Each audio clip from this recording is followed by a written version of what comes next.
and you know how to play around it, then you know that we are basically pooling astral power and we are dumping our astral power as soon as we enter the eclipse.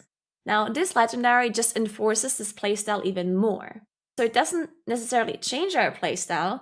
We still want to do the same thing. We want to pool astral power, and as soon as we enter an eclipse, we want to dump our astral power into our hardest hitting spells, which for single target is Star Surges, right? Because the first couple of spells that we're casting in our eclipse will benefit from this crit buff, from the crit percent increase. So definitely want to be casting Star Surges at the very start to make sure they're critting and doing even more damage.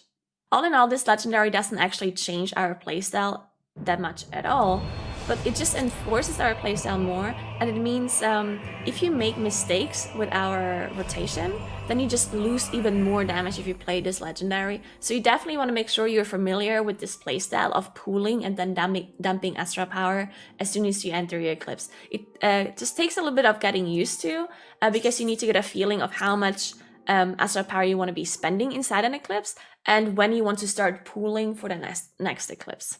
For our AoE legendaries, there's two interesting legendaries that we want to consider, and both of those legendaries might be interesting for you if you focus on Mythic Plus and you don't necessarily want to raid as much. So if this is your main focus, then definitely think about crafting one of those two legendaries, if not both legendaries, because both of them are considered very, very good for AoE situations. Now, number one is Circle of Life and Death.